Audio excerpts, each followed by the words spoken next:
wabarakatuh. Bismillahirrahmanirrahim. Alhamdulillahi Mustafa Muhammadin sallallahu alaihi wasallam. Thumma lil ikhwani min al-anbiya wa sallallahu sahabat tabi'in wa jami'il ulama al salihin wa lil masyayikhina wa ummahatina wa ajdadina wa jaddatina wa dhurriyyatina wa abina wa tulabina wa lil fuqaha wa sulihin wal muhassibin wal muhaddithin wal mu'arrikhin wal nahwiyin wa ila syekh Zaid al-Maribari wa syekh Hajar al-Hindami wa lil Isad al-Syafi'iyah syekh lahumul Fatihah. A'udzu billahi minasyaitonir rajim. Bismillahirrahmanirrahim. Alhamdulillahi rabbil alamin arrahmanir rahim maliki yaumiddin.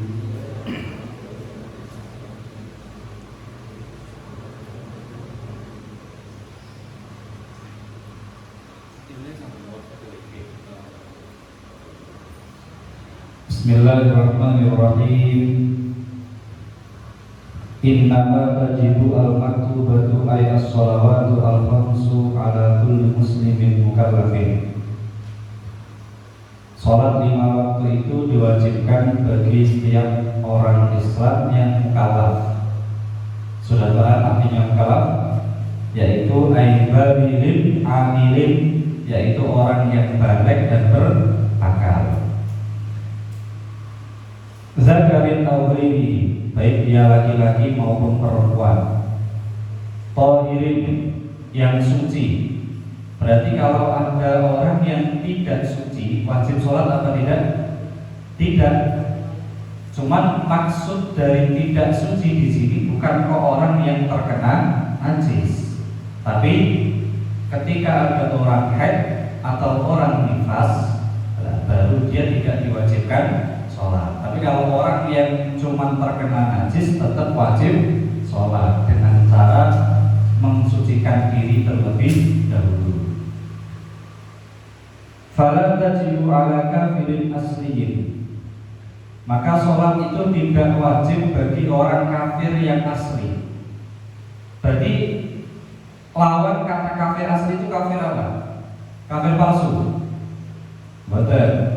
Maksudnya adalah kalau ada orang yang kafir tapi tidak asli, berarti maksudnya kafir tidak asli itu dia awalnya Islam kemudian kafir, berarti namanya apa? Murtad. Berarti kalau ada orang murtad itu tetap wajib sholat. Tapi kalau kafir asli tidak wajib sholat. Cuman di sini kalau dalam ilmu usul fikih itu orang kafir itu sebenarnya mukallaf atau tidak?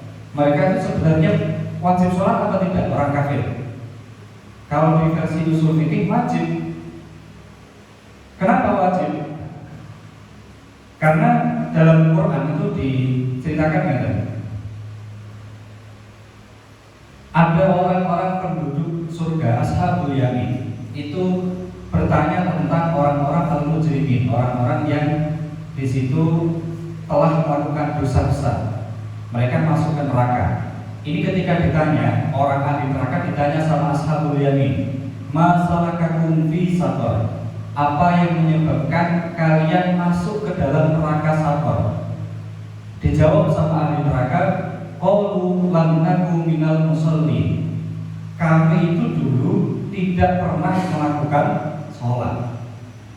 Jadi berarti kesimpulannya orang kafir yang berada di neraka itu tetap disiksa karena meninggalkan sholat. Berarti artinya orang kafir wajib sholat apa tidak? Wajib. Kalau tidak wajib kenapa disiksa? Paham ya? Jadi orang kafir itu tetap wajib sholat. Makanya ketika dia mati dalam keadaan kufur, maka tetap dia ya tetap disiksa. Maka meninggalkan sholat berarti totalan. Di total mulai balik sampai mati itu meninggalkan sholat berapa ribu kali. Nah, itu di total. Terus kadang ada yang jaga ini, kalau lakukan bilang musholin ini ucapan orang ahli neraka yang kafir atau orang ahli neraka yang Islam? Karena ada orang Islam itu juga dimasukkan ke neraka, tapi tidak selamanya, hanya sementara.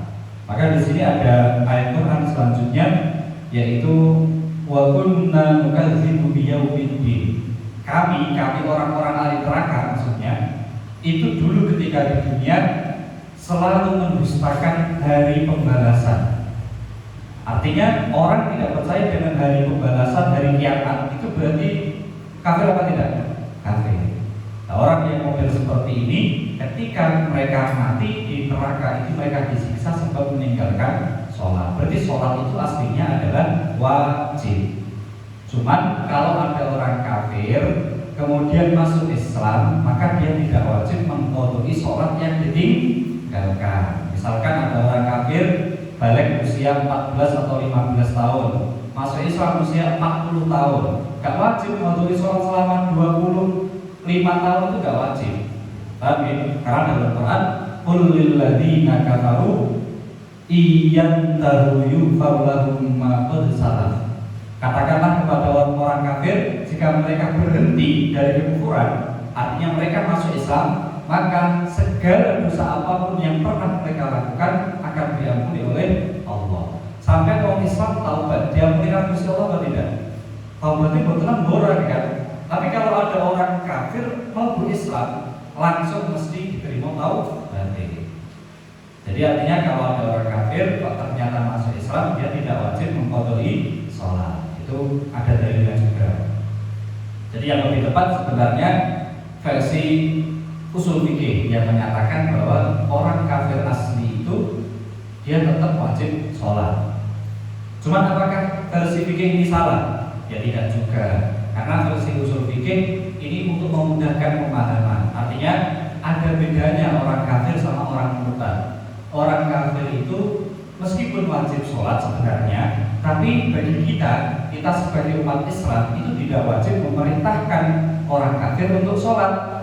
Tapi kalau orang murtad, kita sebagai umat Islam kok tahu ada orang murtad, wajib memerintahkan dia untuk melakukan sholat. Bisa dipaham? Jadi kalau orang kafir asli, kita wajib tidak wajib memerintahkan sholat. Makanya fala tajibu ala kafir asli. Tapi kalau ada orang murtad, kita tetap wajib memerintahkan mereka untuk sholat. Boleh sholat sah apa tidak? Ya nggak sah, niatnya nggak sah, tapi dia harus masuk Islam terlebih dahulu. Gitu. Jadi sama-sama saling melengkapi pemahamannya.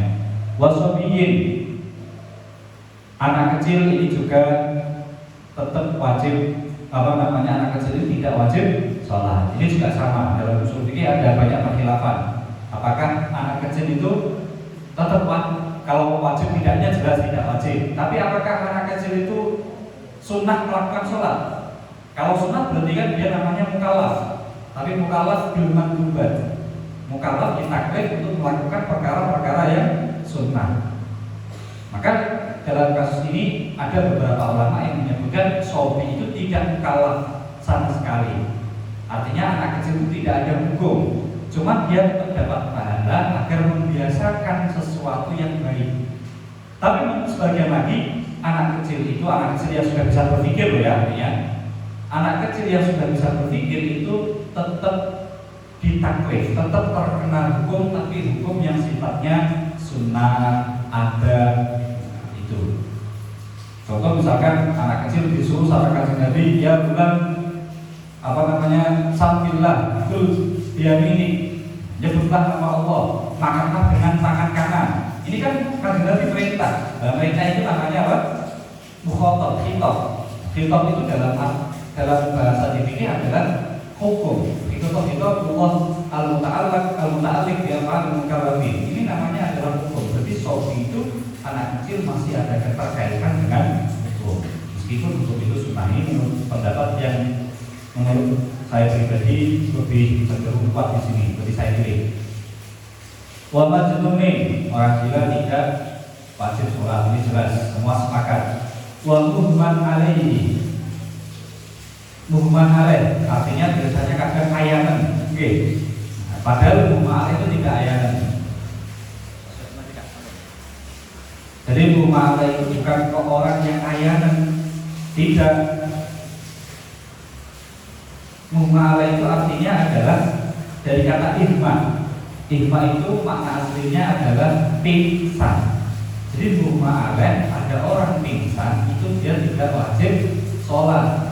Berarti juga tidak wajib mengqadhi. Bisa dipaham? Ada orang apalagi koma, orang koma sampai bertahun-tahun tidak sadarkan diri. Nah ini orang yang koma, ya gak wajib kodok sholat. Wong orang yang pingsan saja tidak wajib kodok. Terus juga ihma ini sekali lagi jangan diartikan sebagai ayat. Rasulullah itu pernah ihma, pernah pingsan, yaitu ketika pada waktu malam beliau mau mengimami sholat isya di akhir hayat beliau. Itu beliau setelah mandi, karena saking payahnya beliau, saking panasnya suhu tubuh beliau mandi kemudian pingsan. Bangun lagi, membasuh badan beliau lagi, pingsan lagi. Sampai berkali-kali pengen imami sholat, tapi beliau gak kuat. Akhirnya menyuruh sahabat Abu Bakar untuk mengimami sholat. Tapi di tengah-tengah sholat Abu Bakar imami, Kanjeng Nabi rawuh.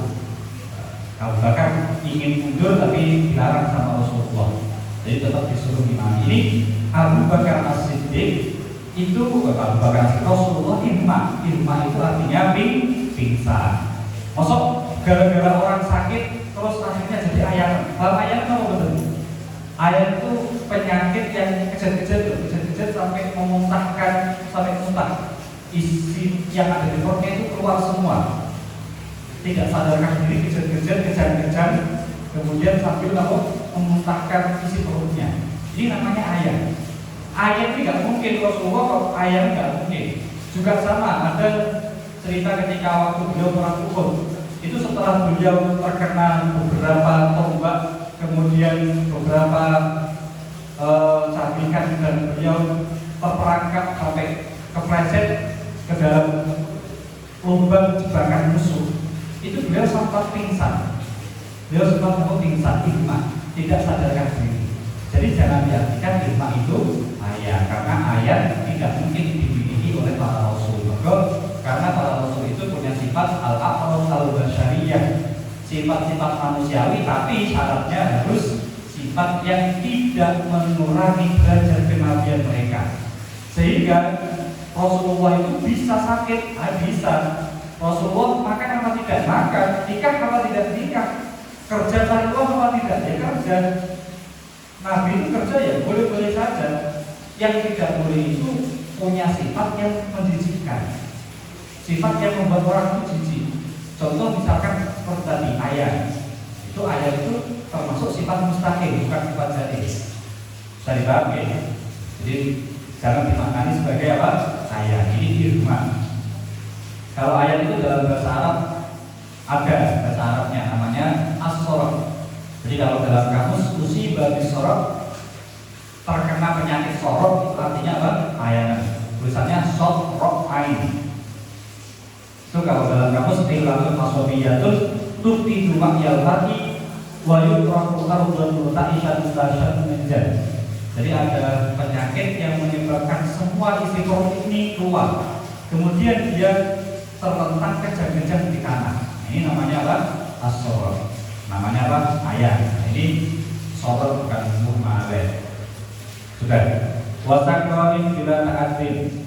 Sholat itu juga tidak wajib bagi orang yang mabuk dengan tanpa ada unsur ta'addi. Ta'addi itu tanpa unsur yang apa namanya? Secara hal-hal yang melewati batas syariat.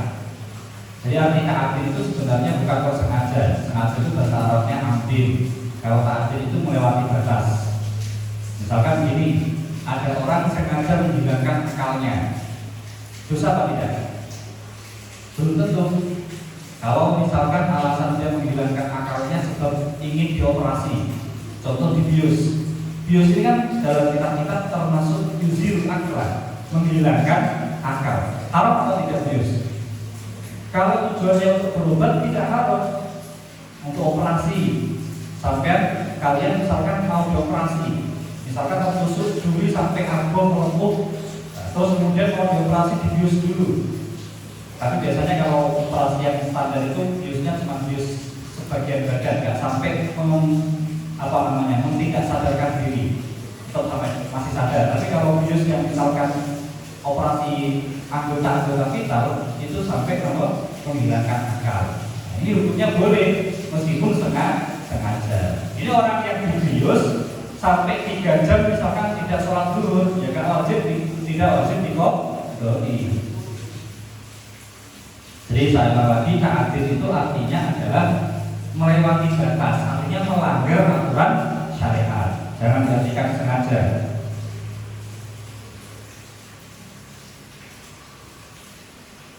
Lihat dari taklifihim, karena mereka semua tidak ditakdir dalam agama kita.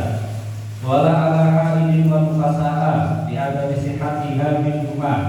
Sholat itu juga tidak wajib bagi orang yang haid dan orang yang nifas.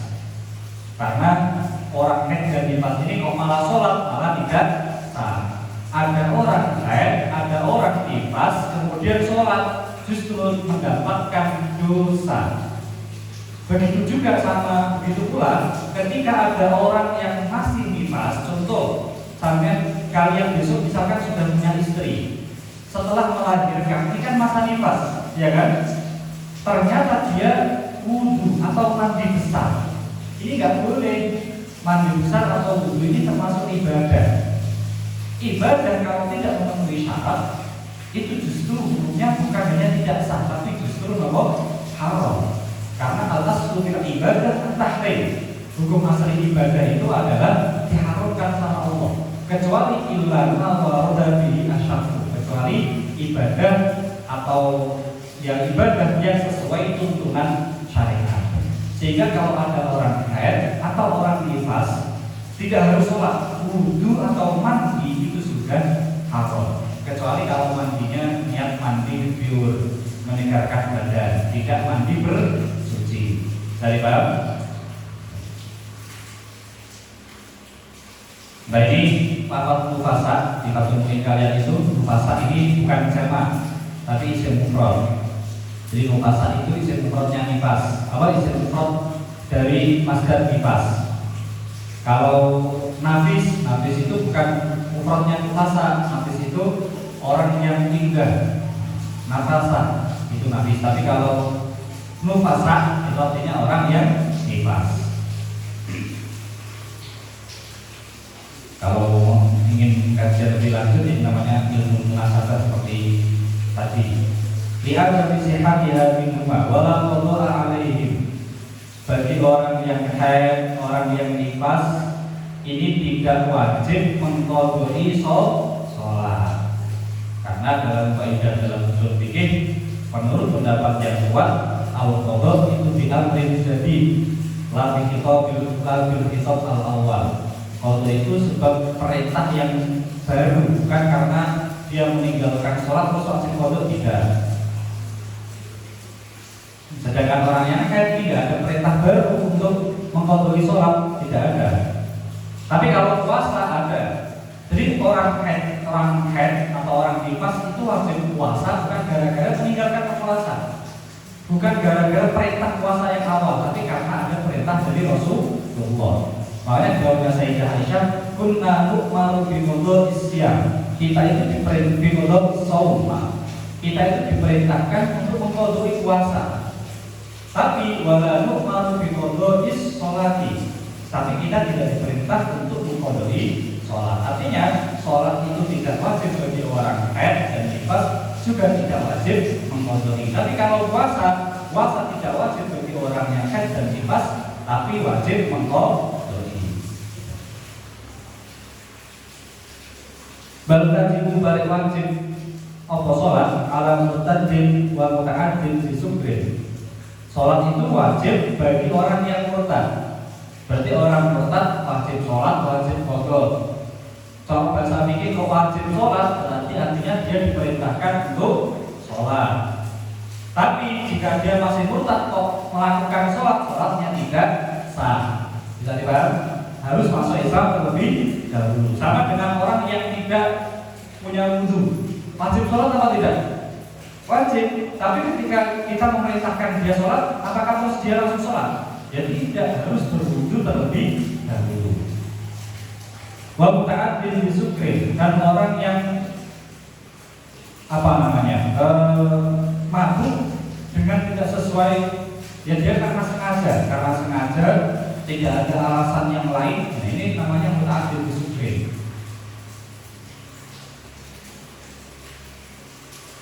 hukumnya wajib sholat.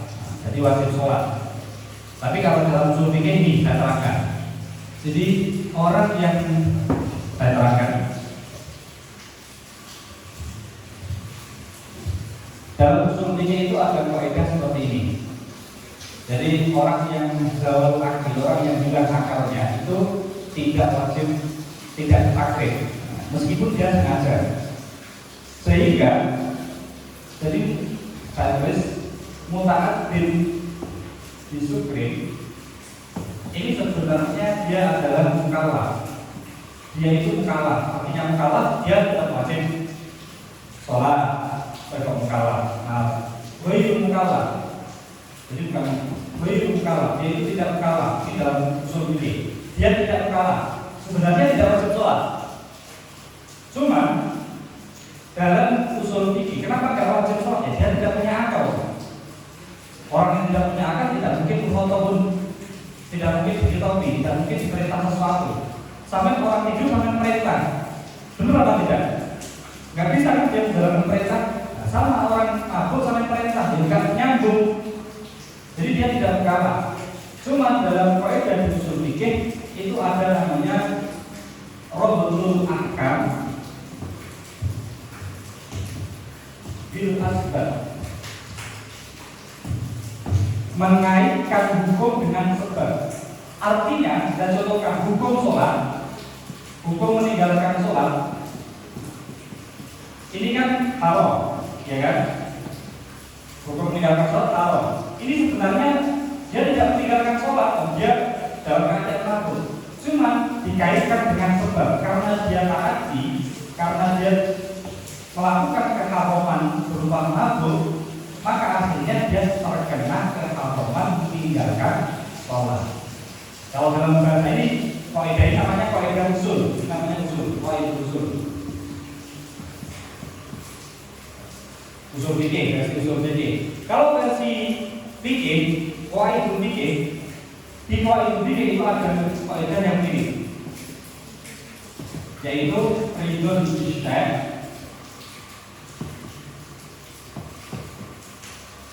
ridhon bima yatawalladu minhu. Orang kalau sudah rela melakukan sesuatu, orang rela dia melakukan mabuk, sengaja melakukan mabuk, berarti dia harus rela dengan konsekuensinya. Kalau dia meninggalkan sholat, maka dia harus rela menanggung dosa meninggalkan sholat. Ada orang mabuk kemudian berzina, maka dia harus hak zina. Kalau dia zina musuh, dirajam sampai mati. Kalau dia zina yang belum musuh, berarti dicambuk. Nah, ini artinya adalah ketika orang sudah berani mabuk, berarti harus berani menerima konsekuensinya. Meskipun saat dia melakukan zina atau saat melakukan hal-hal yang diharamkan seperti meninggalkan sholat, itu dia tidak sadar, tetap terkena dosa. Karena dalam kaidah fikih namanya ilun bisyad, ilun bima yatawalladu minhu. Jadi ada kaitannya. Kalau di bahasa usul fikih itu namanya adalah rabtul ahkam bil asbab, mengaitkan beberapa hukum dengan sebabnya. Jadi saya ulang lagi, orang yang sengaja mabuk itu sebenarnya dalam usul fikih tetap tidak mukallaf. Cuma karena dia sudah berani mabuk, maka harus berani menerima konsekuensinya. Dalam kaidah fikih disebut ilun bisyad, ilun bima yatawalladu minhu. Kalau dalam bahasa usul fikih disebut dengan kaidah rabtul ahkam bil asbab. Tapi kalau dari si fikih langsung orang yang mabuk secara sengaja dan tidak ada alasan yang memperbolehkan atau menghilangkan akal secara sengaja. Contoh orang yang menitikan bius di dirinya sendiri, di tubuhnya, kemudian tidak sadar mulai jam 11 sampai jam 4. Ini ya tetap wajib sholat, dia tetap ketakwil. Gitu. Jadi mutaat bin Sukri, orang yang sengaja mabuk itu kalau dalam fikih tetap mukallaf. Tapi kalau dari usul fikih tidak wajib. Ini perbedaan bahasa.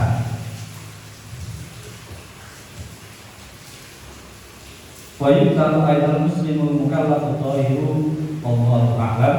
Bismillah. Mungkin ada pertanyaan, silakan.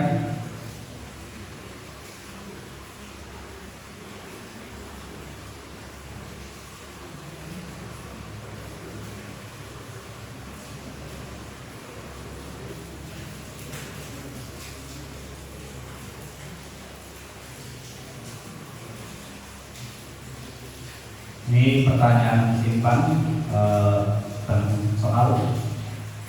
Ada pertanyaan, kalau ada orang yang sakit selama bertahun-tahun, apakah ahli waris orang tersebut itu mengqadhi sholatnya atau tidak? Tapi ini sebenarnya pembahasan besok. Cuman saya jelaskan secara singkat dulu bahwa orang itu kalau sakit tapi sampai menyebabkan dia tidak sadarkan diri, benar-benar tidak sadar, lebih dari sekedar pingsan, maka dia tidak terkena hukum kewajiban sholat. Tapi kalau ada orang sakit, ternyata tarafnya itu lebih ringan daripada pingsan, saat tidak sadarkan dirinya itu lebih ringan daripada pingsan atau pingsan pun sudah tidak wajib sholat. Cuman kalau masalah puasa, dia tetap wajib mengqadhi. Di kitab-kitab ulama memang khilaf. Tapi kalau pingsan itu kok sampai mulai fajar sampai maghrib kok pingsan, puasanya tidak sah. Tapi kalau ada orang pingsan hanya sebentar, misalkan 1 jam atau 5 jam, maka tidak batal puasanya. Tapi kalau orang tidur mulai fajar sampai maghrib, ya puasanya sah. Tapi kalau ada orang hilang akalnya dengan cara dibius, nah dibius ini menurut para ulama seperti yang saya terangkan tadi, kebanyakan mengatakan tarafnya adalah sampai ke zawal akli, hilangnya akal. Tidak hanya yuhum bil akal, tidak hanya sekedar rumah aleh seperti orang pingsan, tidak, tapi lebih dari itu kalau bius total. Jadi ada 3 tahapan ya. Orang tidak sadar itu ada kalanya tidur, ada kalanya pingsan, ada kalanya sampai hilang akalnya. Gitu. Jadi kalau sampai hanya sebatas tidur wajib sholat. Kalau hanya sebatas orang yang orang yang pingsan tidak wajib sholat, apalagi yang sampai hilang akalnya. Dari kalian ada pertanyaan lagi atau tidak?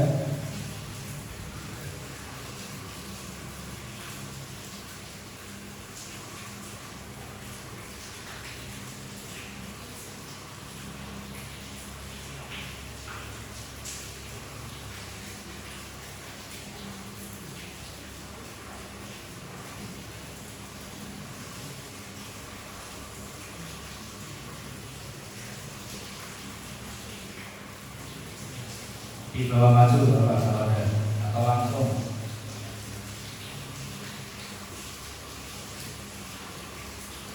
Kemarin alhamdulillah saat tahun baru kita di pondok, pada waktu malam itu banyak sekali kemaksiatan di luar sana, apalagi di daerah perkotaan. Bahkan sing tidak pernah mabuk akhirnya jadi ikut-ikutan mabuk. Kadang ada yang sing sawit bedok sing saya perawat dari jebul perawan ini. Alhamdulillah. Dosa gede banget, dosa besar. Jadi alhamdulillah kita syukuri kalian saat malam tahun baru sudah berada di pondok. Makanya ada sebuah sebuah fadilah atau taman khusus ketika kita beribadah di saat orang lain itu banyak yang lalai, di saat umat manusia itu banyak yang lalai, kita ternyata tetap ibadah. Itu ganjarannya, pahalanya sangat besar. Sampai kemarin ibadah atau tidak?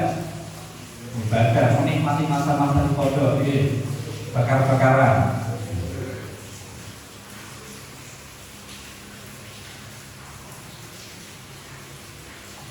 Ada pertanyaan?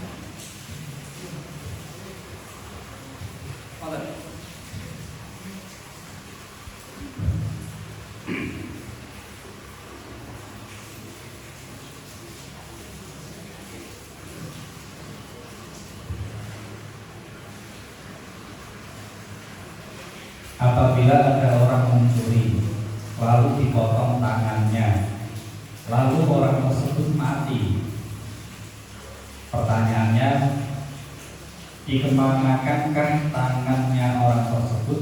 Apakah dikubur jadi satu? Ini pertanyaan yang rumit sebenarnya. Kalau dalam fikih itu ada orang melakukan pencurian sampai batas sampai batas nisabnya syarihah itu adalah nisfud dinar, rubu'ud dinar, seperempat dinar. Satu dinar itu kira-kira 4 gram lebih sedikit, berarti kira-kira 1 gram atau 1 juta lah. Ada orang mencuri sampai 1 juta, maka tangannya wajib dipotong, tangan kanan mulai dari pergelangan sini. Ini ketika dipotong, misalkan dikhawatirkan dia meninggal, bagaimana? Maka tetap wajib dipotong, tapi diusahakan jangan sampai meninggal. Caranya adalah sebelum dipotong itu tangannya ditarik, persendian ini ditarik sampai kalau jauh ini pinggir-pinggir pedot, jadi pedot kompleks awalnya biasanya.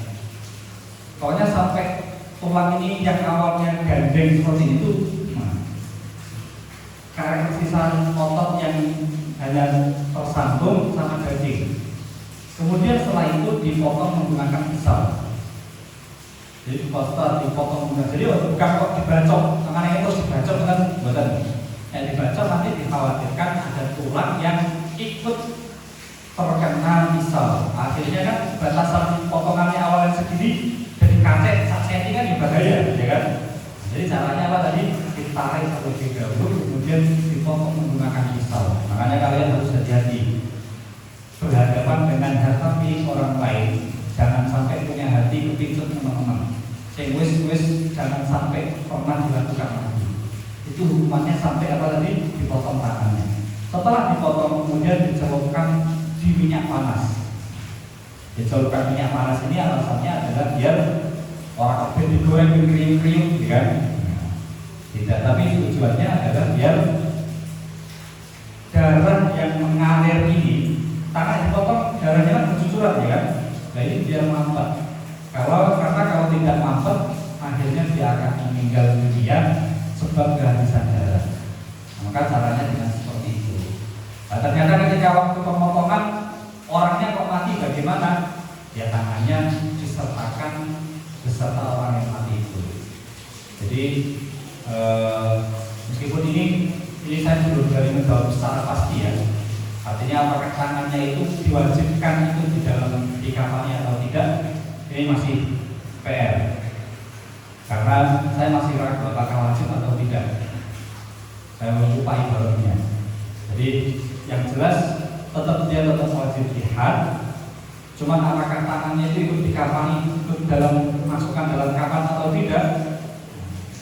Karena kalau ada orang mati dengan cara dipenggal, sebab dia melakukan pembunuhan, maka ketika dipenggal, saat dia dipenggal kan sakaratul maut kan, maka anggota yang ikut saat sakaratul maut itu ikut dikafani, ikut dikuburkan. Tapi kalau anggota yang sudah terputus sebelum sakaratul maut, nah itu yang jadi PR. Misalkan ada orang dipotong tangannya dan 2 hari dia baru meninggal, wajib diikutkan atau tidak? Ini yang jadi PR. Tapi kalau orang yang tangannya terputus kemudian dia sakaratul maut waktu itu juga, maka tangannya jelas wajib diikutkan, dikubur dan dikafani.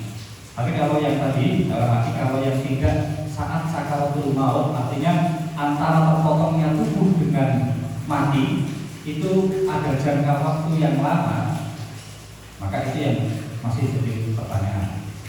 Ya udah, baca doa majlis. Bismillahirrahmanirrahim. Subhanallahumma wa bihamdika asyhadu an